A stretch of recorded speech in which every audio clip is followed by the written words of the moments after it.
All right, it's 9, so we're just gonna jump right in. More people will probably flow in, and that is totally cool. So I had a client named Cole back in March or April of 2021 who had an urgent need to buy a house and really get out of the living situation that he was in. And when I first took his application, I reviewed his credit, and his score was about 490 or so. And at that point, most lenders, they're going to rip up that application, throw it in the trash, and never call them back. But thankfully, Guild had given great training, awesome tools, and so we could take it a lot further and spend the time to make it happen. So we did a rapid rescore scenario with Cole and kind of gave him a good plan and a path.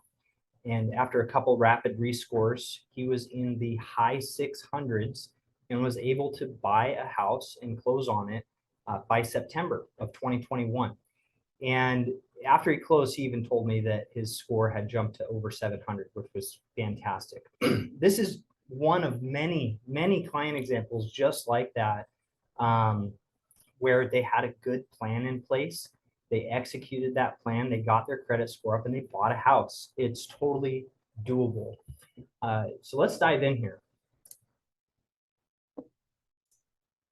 Of course, one of my main responsibilities is to have these more in-depth credit consultations with clients and guide them in depth. But really, the purpose of this is to give you more tools and a better talk track as these questions come up from clients inevitably about credit.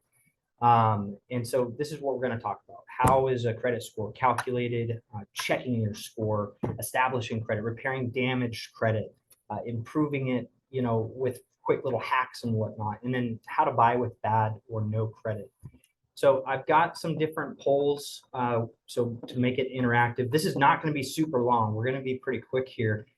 Please feel free to, use the chat or the Q&A box, ask questions along the way. We'll have kind of a separate Q&A at the end as well, but feel free to ask questions along the way. I'm going to launch this first poll here. So which of these do you think has the greatest impact on credit scores? This is generally a common misconception. Most of you said payment history, credit utilization, credit history. Okay, cool. So a lot of people think that, inquiries, having your credit checked has a massive impact, but really that's only 10%, right? The next is your mix of credit types. So these are things like, your revolving lines of credit versus installment loans. And the difference there is a revolving line of credit is like a credit card or even a home equity line of credit where you use it, you pay it back, you use it, you pay it back. An installment, like a credit or a car loan, or even your mortgage, those are installments. You're paying it back in installments. So that's the credit mix, having kind of that diverse mix of credit. Next is your credit history. So that's like the length of time that you've had credit established.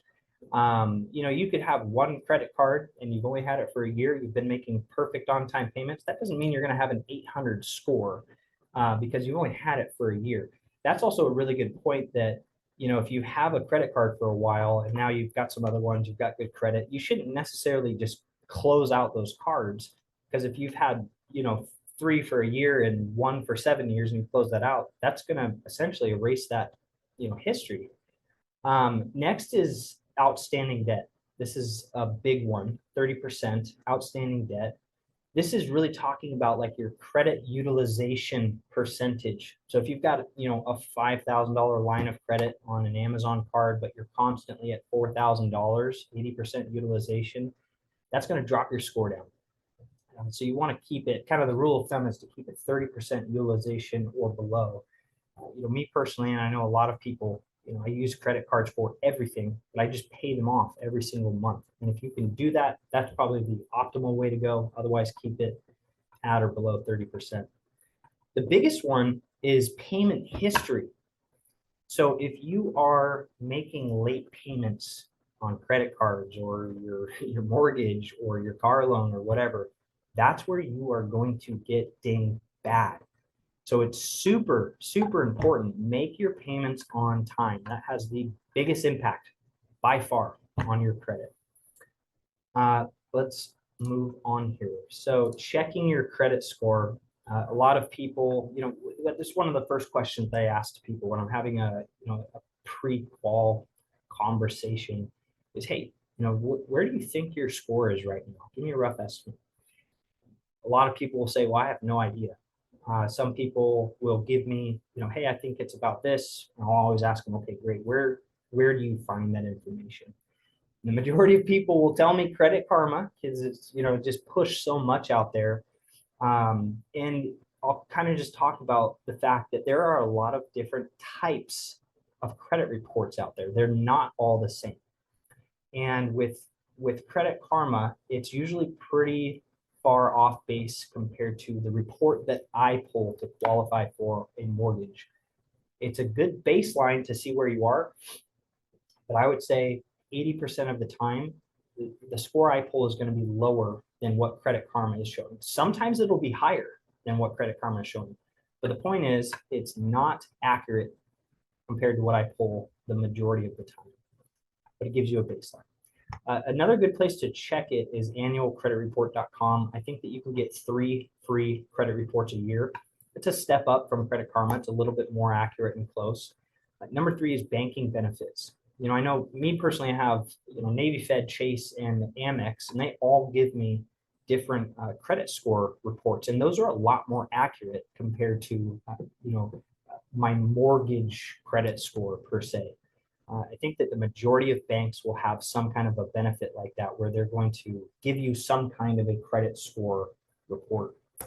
And then last is, doing a soft or a hard inquiry with, an actual mortgage credit report, right? That's going to be what we actually use. So I'll briefly talk about soft versus hard.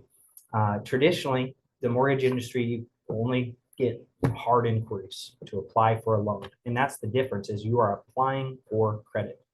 Recently, we have the ability now to do a soft credit inquiry, which means you're not technically applying for credit. And we're able to see all the same information, which is fantastic, and get a rock solid baseline, do rapid rescore scenarios, which we'll talk about more. And it doesn't damage your credit at all. A hard inquiry, if you haven't had your score checked in 6 months and you get a hard inquiry, you're still not going to see an impact. But where you're going to start seeing an impact is if you're doing hard inquiries like every single month. It's going to ding it 3 to 5 points each time, and probably more so if you're doing it even more frequently. Let's talk about just 5 quick steps to improving your credit, just getting it a little bit better. So number 1, you got to know where you are to start. You got to have a baseline to figure out where you are. So checking your credit report, looking for errors. Credit Karma and some of these other places make it a little more digestible to the average person. Looking at just a straight up credit report, for me, it was like reading Chinese the first time that I started looking at those. It was so difficult, but now I have a really, really in-depth understanding after looking at hundreds of these. And so it's important to have someone, guide you through that credit report if it's a full-on credit report. Number 2 is negotiate settlement with creditors. So if you have collections, there's kind of a few different things that you can do. 1, you can just pay it all off. That's tough a lot of the times. Number 2, you could set up a payment plan most of the time. Number 3 is you can a lot of the times negotiate those collections to you can pay them off for pennies on the dollar. The way that it works is when you go into debt, say with an apartment complex, and they can't collect from you after a while, they're just going to sell that debt to another creditor, again for pennies on the dollar, and that creditor is going to hope to get some interest out of you or get the payment back. But a lot of times they'll just keep selling it. It'll go to multiple companies. And so every time that it's being sold for pennies on the dollar, eventually, if you can negotiate with them, you'll be able to just pay off your debt with pennies on the dollar and have those collections removed. Number 3, pay off all past due balances. So again, if you're not making on-time payments, you're getting a little bit behind, you need to get caught up on that stuff quick. Get up to speed, get caught up, and then continue making on-time payments. Number 4, avoid new credit card applications and large purchases. This is kind of twofold here. So again, it's okay to have credit cards, but you don't want to go apply for 5 or 10 credit cards, at the same time and just get all these lines of credit. That is going to damage your score. And the second part of that is the large purchases. So if you're going to go purchase a fridge or something expensive and that eats up 80-90% of your credit line, that's going to run up your utilization and run down your score.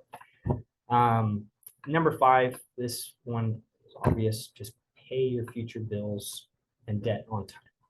Keep doing that and your score will continue to increase. What do you think is the fastest way to improve your credit score? About 15-20 seconds here. What's the fastest way to improve your credit score?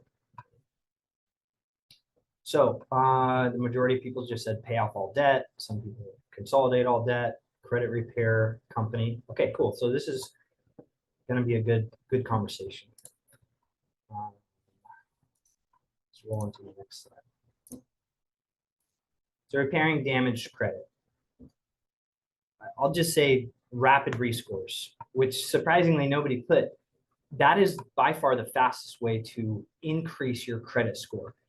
The majority of you said pay off all your debt, but that's can be actually more damaging sometimes, because if you have an installment loan where you've got a bunch of payments left on it and you just pay it off completely, that can actually drop your score.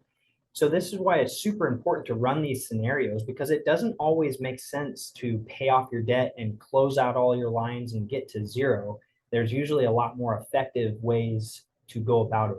So rapid rescores, these are something that I do constantly, weekly, if not daily, with clients who have credit issues. So what it is when I'm reviewing someone's credit, I see kind of 2 sets of scores. I see their 3 Experian, TransUnion, and Equifax scores, and then I see a potential improvement. And that's talking about more short-term improvement, rapid rescore, for example.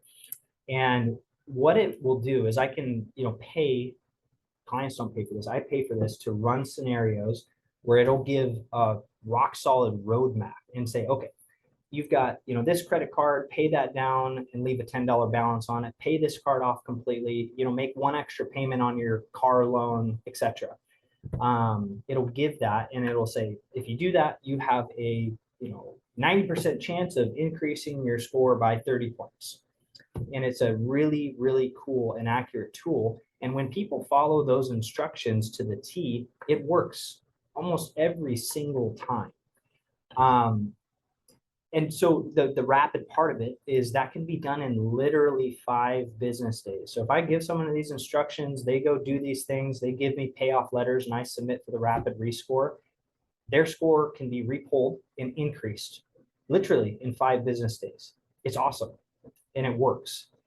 Number 2, money and patience. It seems like none of us have patience these days. We've all got TikTok brain and whatnot, so this one's a little tougher, but paying on time over time, just continuing to make good on-time payments, slowly paying down your large debt, things with, really high interest rates. We've probably all heard of the snowball method from, Dave Ramsey and whatnot, but just knocking that stuff out, sticking to your payment plans, and, eventually your score will go back up to where it should be. Number 3, credit repair companies. This one is pretty dicey and not always recommended. This is something where it's most of the time going to be a paid plan. You're going to be paying a company to help you improve your credit. And I mean, these guys are experts in what they're doing. This is all they do. But they also do things like they'll go to bat for you and call your creditors and dispute things or challenge things or help you remove collections. They're going to go a lot more in depth. But with this, you got to be really, really careful, because there's a lot of scammy companies out there, and I definitely don't recommend it to everybody. I mean, it's really for really damaged stuff. Most of the time, a rapid rescore is going to get the job done, but that is an option if somebody has some really challenging stuff going on. Establishing credit. So often I'll have young clients, and sometimes even older clients, who all run their credit and they have no credit score, nothing, no credit at all. And so here's a few quick ways to establish credit. Number one and number two are kind of similar, but a secured line of credit. That's you're going to your bank and you're saying, hey bank, here is $1,000 of my money. You take this, you give me $1,000 line of credit. So it's secured with your own funds. They're gonna give you that line. You're going to use the card, pay it back, use the card, pay it back, etc. And make your on-time payments and whatnot. It's very low risk to the creditors. They're going to approve you because you're giving them the money that you're going to spend. Number two, the secured loan is very similar, but that's more of an installment. So, hey, I'm going to get a secured installment loan of $1,000. Hey, bank, here is $1,000. I'm going to pay this back over 20 months or whatever the case may be. Maybe you're making quicker payments, etc.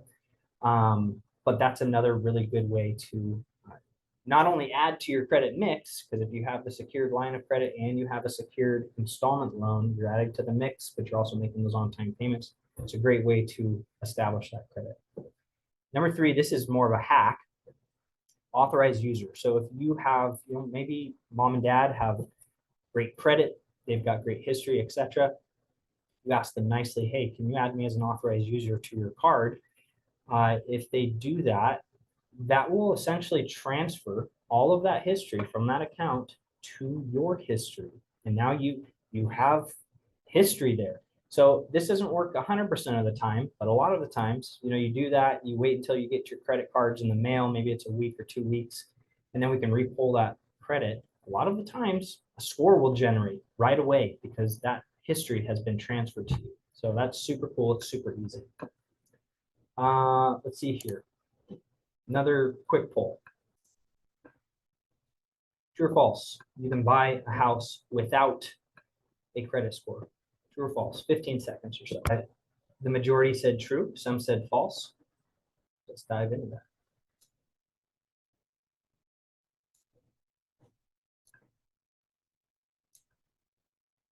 So the answer is true. You can buy a house without having a credit score. And you can do that on a conventional loan or an FHA loan. So we'll get to that in a second here.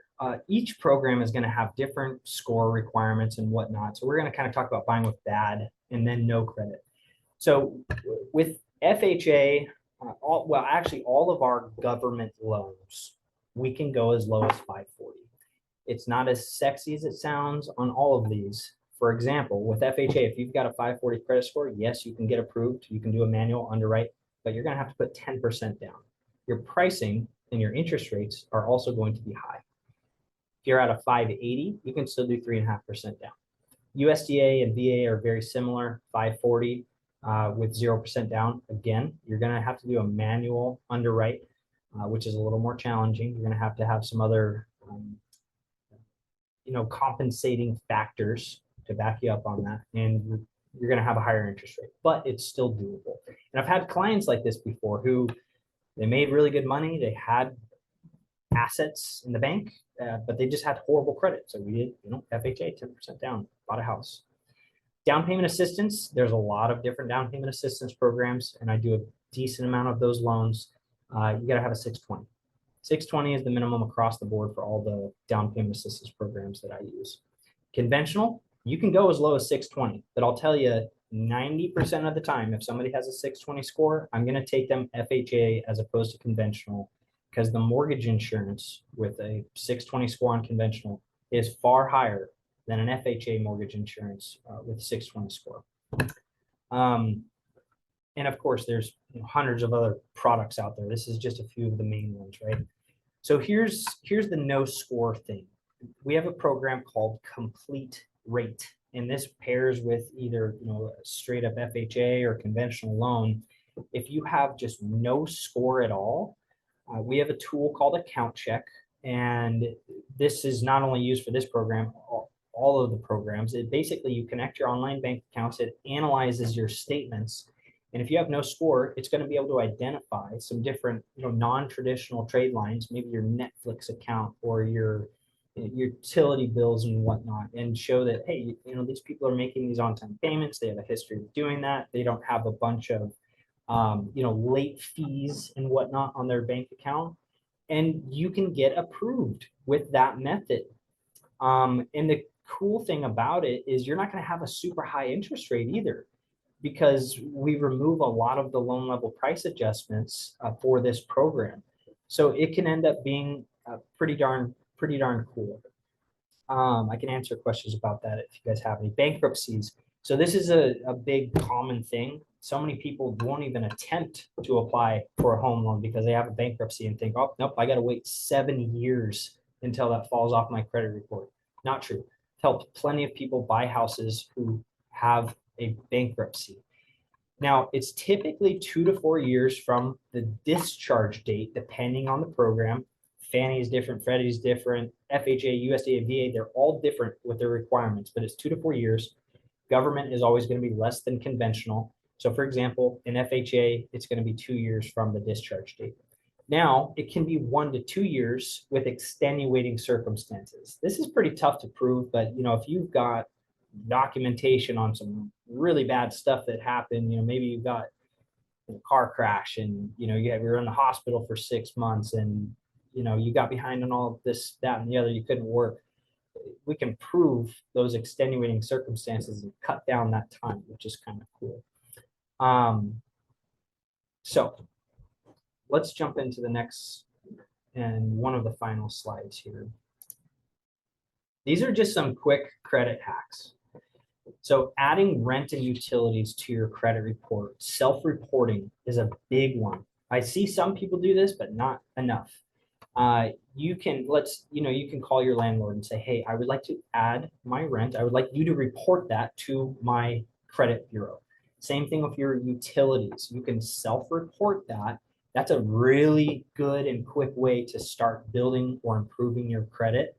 The second one is making 2 payments per pay period. I'm going to be honest, I don't know how this works, but it tricks the system for a lot of creditors. You make 1 payment one day, 1 payment right behind that, or you just make 2 payments in a month.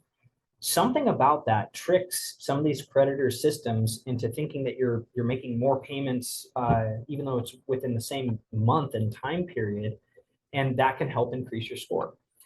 We already kind of talked about negotiating collections. That's a big one to really focus on, but also having them deleted off your credit report. So it's one thing to pay them off, but if it's still sitting on your credit report, even if it's 0, that can have a negative impact. So it's good to have them deleted. And then requesting credit limit increases. This is a little counterintuitive, but let's go back to that Amazon example. Let's say that you have a $5,000 Amazon card, you've got a $4,000 utilization on it, so you're at 80%.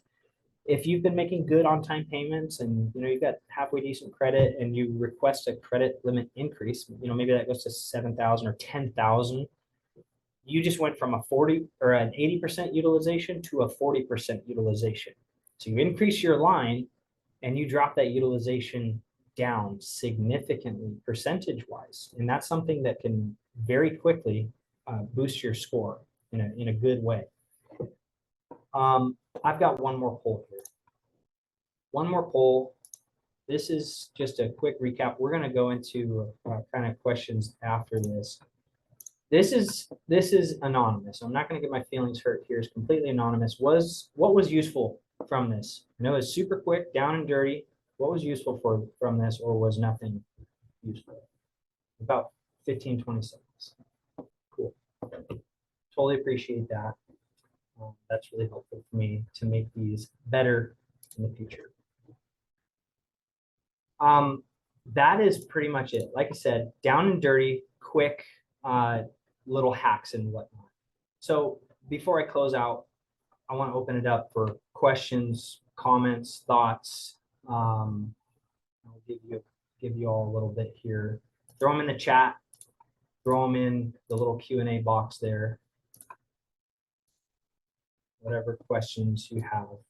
And while you're thinking of questions or typing them out, I'll just encourage you, if you have clients with credit worries, just encourage them to sit down and talk with me, or if they have a lender already, have them talk with that lender at the very least. And even if their scores are not where they need to be, we can come up with a good game plan. We're in a long-term business here. It's a marathon, not a sprint. That's what I love about it. I've taken clients and spent months with them, sometimes over a year, to get them in the right place to buy. And that's probably the most rewarding transactions that I do, when you spend all that time getting someone where they need to be. If you give someone a plan, you guide them through it, and they execute that plan, they can make it happen. I've seen it time and time again. And if you have any clients who have been denied due to bad income or bad credit or just low income or whatever, I'm happy to take a second look at that as well. I don't see any questions here, and that's totally cool. You can feel free to ask me, questions offline, send me a text. Oh, we got one. How far back can you delete missed payments or late payments? I don't think that you can delete missed payments. If it's on an account that is in collections, that's one thing. So typically everything stays on your report for about 7 years. That's, the typical cycle there. So if you have something that's in collections, you could in theory delete it up to 7 years. But if, let's just say you have a credit card that you've had for a while, you have a missed payment, you can't just delete the missed payment or the late payment. You would have to delete that entire creditor on your report. So I don't know if that's a helpful answer or not, but 7 years is kind of the typical time frame that things stay on your report, especially bad things. Any other questions? How does a person access this rapid rescore plan without applying for a mortgage? That is a great question. I mean, I'm sure that there's probably some companies out there where you might be able to just go and run a credit report and try and do that. But that's really kind of a part of the services that I offer.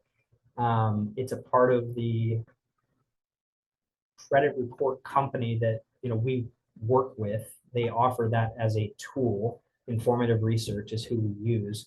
So I guess in theory, they might be able to go to informativeresearch.com and run their own credit report, pay for it out of pocket.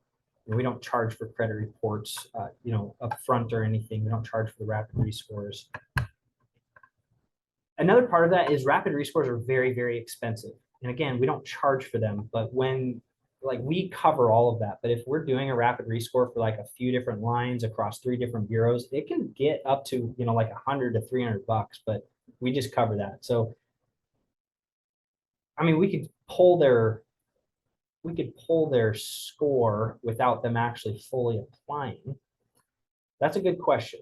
Yeah. Awesome. Okay, cool. Any other questions?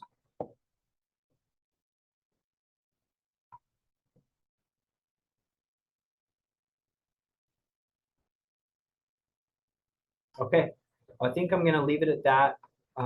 Like I said, hit me up offline if you have more questions. Call, text, email.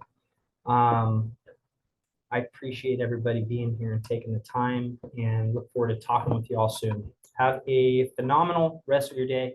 Take care. Bye-bye.